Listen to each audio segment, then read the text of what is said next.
Hello, this is Matt on the Moon Lambo channel, and let me tell you about a little something that really burns my biscuits. Oh, Forbes, what have you done? There's this article, and it's titled, Secrets of a Successful Crypto Trader Question Absolutely Everything. So that's the title of this piece from Forbes. And they promoted the article. Okay, fine, that sounds reasonable to me, makes sense. And how did they go about doing that? Well, they tweeted it out on the Twitters here, on their Forbes crypto account. But what did they write about? Because again, the article titled, Secrets of a Successful Crypto Trader Question Absolutely Everything. As it turns out, XRP was mentioned in this article twice. Yes, twice. I did a Control F, which allows you to search for any text that you would like to search for inside of a WebernetS page. So I typed in XRP. It shows up twice. And what did they write here, though? What did Forbes Crypto write to promote this article? Here, let me read this to you. 2 crypto investing stars explain why they think XRP is worthless, plus other trading tips. Oh, sweet dear baby Jesus. What the hell are you doing, Forbes Crypto? Is it just because XRP gets clicks? Because if that's the reason, I can at least understand. I mean, it's not, responsible, but if that's the reason, because XRP content gets clicks, at least I can understand. I bet that is why. It has to be why. I mean, they do talk about this, and indeed the individuals in question here, they're unquestionably not pro-XRP. So we're going to go ahead and take a little dive into this. But before we go any further here, if you would please delicately tap the like button, I would definitely appreciate it.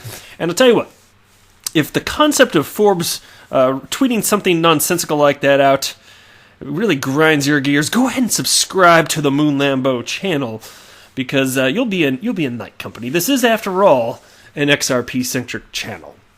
So, first of all, I want to give a shout-out to XRP Twin. He's at XRP Twin on the Twitters here. Tagged me along with some others in the XRP community, and wrote, if you thought they could not sink deeper, Forbes. Oh, my brother, I feel you on that. I really absolutely feel what you're talking about on this. So let's go ahead and dive in here. Into the Forbes article. Sitting side by side in a trendy Manhattan cafe where a glass of cold-pressed pineapple and carrot juice costs $9. I don't know about all that crap. The 29-year-old co-founders of cryptocurrency investment firm Multicoin Capital are ticking off the digital coins they're shorting.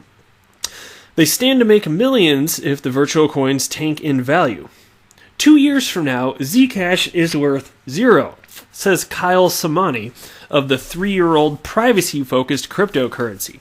Currently, Zcash trades for $66. Well, I will say this: I'm highly skeptical of the longevity of privacy coins due to regulatory concerns coming down the pike. Some of the concerns are already down that pike. So conceptually, I don't have a time frame for it, but I'd be kind of surprised if cryptocurrencies that are privacy coins, have staying power in their current forms. So I'll just leave it at that, though.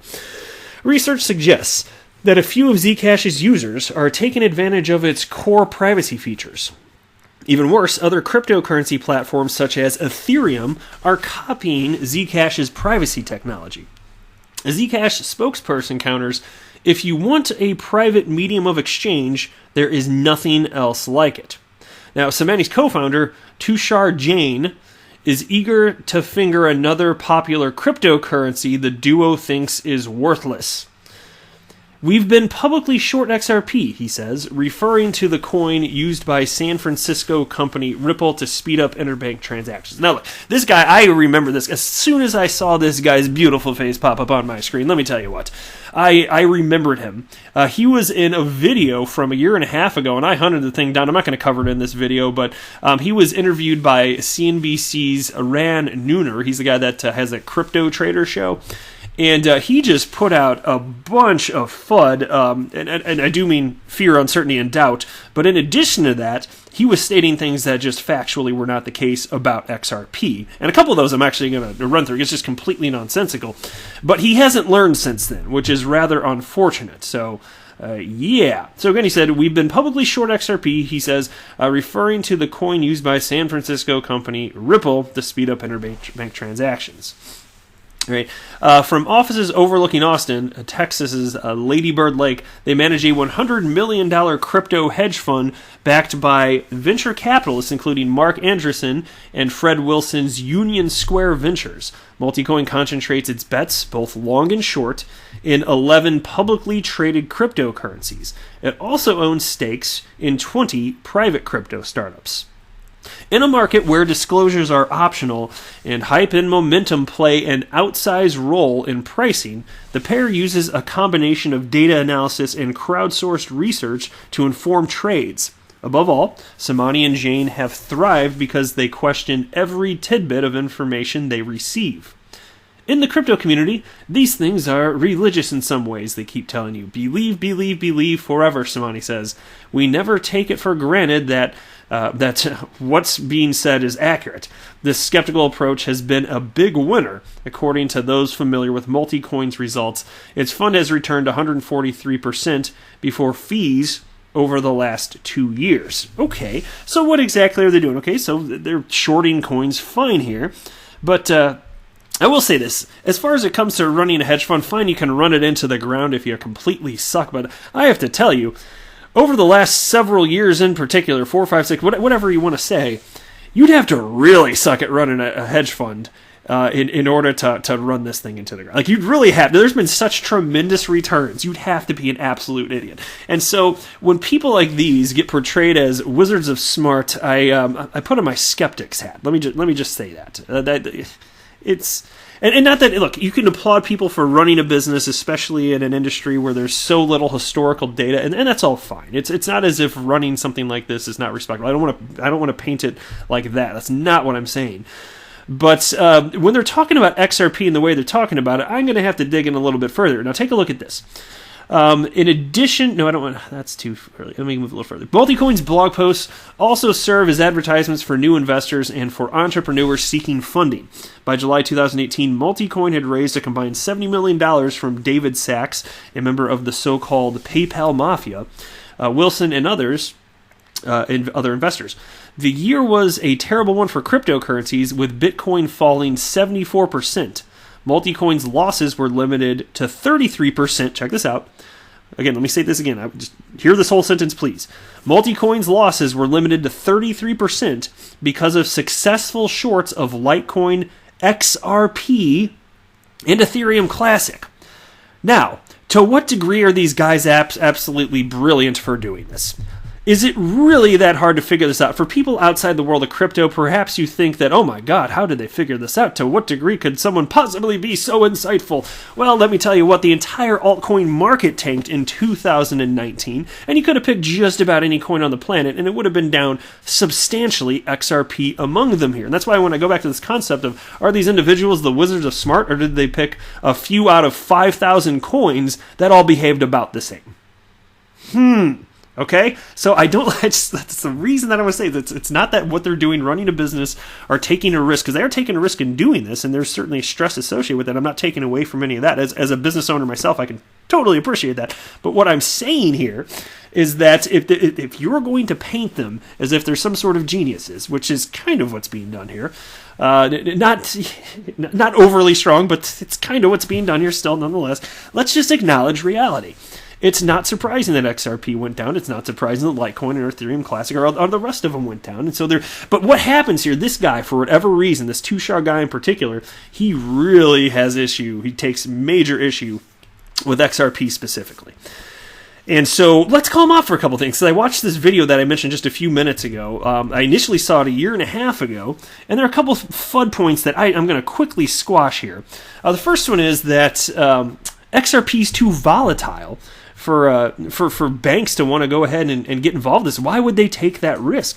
And that's exactly what he cited in this video from a year and a half ago that I'm talking about, when he sat down with Rand Neuner. He said, why would a bank want to go ahead and take on that volatility? Well, he clearly doesn't realize, first of all, that it would not be the banks that are taking on that volatility. It's pools of liquidity, exchanges, which are already taking on that risk of the volatility. We're just talking about moving transactions through so that those exchanges can get a piece of the pie. They can go ahead and get paid a little bit every time there's a buy or sell on their exchange, which is automated through Ripple's on-demand liquidity. But still, volatility. Let's talk about that. If you think that there's too much volatility for this to be sustainable, even for these liquidity pools, which are already taking on the volatility, even if you believe that, well, check this out. Here's a Ripple Insights piece titled, "Do the Math. XRP is 1/10 as volatile as fiat for cross-border payments." Now, I'm not going to run through this whole thing, but I want to cite just part of this. Brad Garlinghouse, Ripple CEO, was interviewed at the Economic Club of New York just several months or so ago. And he had this quote on here, because he was asked about volatility here, right? And here's a quote from Brad Garlinghouse. "If you multiply 270,000 seconds, which is just over 3 days, in a low volatility asset, and you compare that to 3 or 4 seconds in a highly volatile asset like XRP, it turns out you are taking less volatility risk with an XRP transaction than you are with fiat." Well, how about that? And by the way, they actually broke out the math. I'm not going to run through it in this video. I actually have in the past, but I'm not going to run through it in this video. I just wanted to share that quote. So not only does this Tushar guy, which is being painted as a wizard of smart here for shorting XRP when the entire altcoin market went down in 2019, not only does he not understand that it's not banks that are taking on the risk, it's liquidity providers, it's cryptocurrency exchanges. Not only does he not understand that, but he thinks that the volatility is too much compared to what? Compare it to the legacy financial system and the way that the correspondent banking system works, because that's real risky volatility. Argentine peso, anyone? Yeah, I didn't think so. And then there's this one too. Price won't rise because XRP is too fast. Oh my gosh. Well, I'm not going to make this an exhaustive FUD busting article, but I do want to cite some of this stuff. This statement, and this is FUDbingo.com, which debunks all sorts of FUD statements that can be made about XRP. And so here's what they covered. The statement goes something like this: XRP settles so fast that it will only be removed for 3 seconds at a time from the market. Therefore, the net XRP removed from the market will be 0, and it won't rise in value. Common sense failure in the statement. If you have a system with all variables remaining the same except for the number of transactions, and then you go from 0 transactions to, let's say, 100,000 transactions per day, this statement would have you believe that the initial price of the bridge asset used in each transaction will not move, even though the demand on the network has increased by a count of 100,000. It becomes obvious that you should stop and immediately discard this false notion. But if you need further explanation, please read on. I'm not going to read this whole thing, but I wanted to cite a few of these here, just off the top of my head. This FUD assumes perfect and instantaneous arbitrage across exchanges. Yeah, no kidding. Next, this FUD assumes no active trading or speculation, which is nuts. This FUD assumes no institution will hold XRP. Right? This FUD assumes no existence of market makers. You got to assume, or understand rather, that as these corridors for on-demand liquidity are getting built out, there have to be pools of liquidity which hold XRP, which affects supply and demand. What does that do? If you see that XRP is getting used and you're a retail or institutional speculator, if you want to get into the asset class and invest, especially for the long haul, and you see that there's XRP getting used, that might instill confidence, and you might purchase XRP, taking XRP out of circulation. These are just some of the reasons, and so it's just completely nonsensical. This guy, I don't know if presumably, when you hear these types of things, there's some sort of ideology, Bitcoin maximalism behind this all. Whatever the case is, because I don't know what's in this guy's heart, he needs some simple facts. He needs XRP 101. Maybe I should make a course, XRP 101. I'll make it free. You can just learn about basic XRP crap.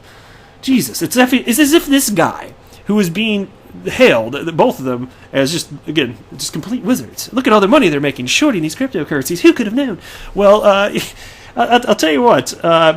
If you simply use the Googles, if you have access to the webernets, you can figure out the answers to all this FUD that you're spouting, Tushar. I'm sorry, but not sorry. I'm sorry. I just had to call this up. It's fun. I like thinking through this stuff, and it's fun to share with everybody. But man, some people just do not get it. This guy has done such little research, and he has strong opinions, And he's investing money based on these false assumptions. That sounds freaking scary, because eventually, as the market matures and individual coins get parsed out based on utility, this guy keeps believing this garbage, he's going to be in a world of hurt as it comes to his longing and shorting of XRP. Ugh. But that's it for this video. I am not a financial advisor. Do not buy or sell anything because of anything that I say or write. That would be a very, very, very bad idea. Until next time, to the moon, Lambo!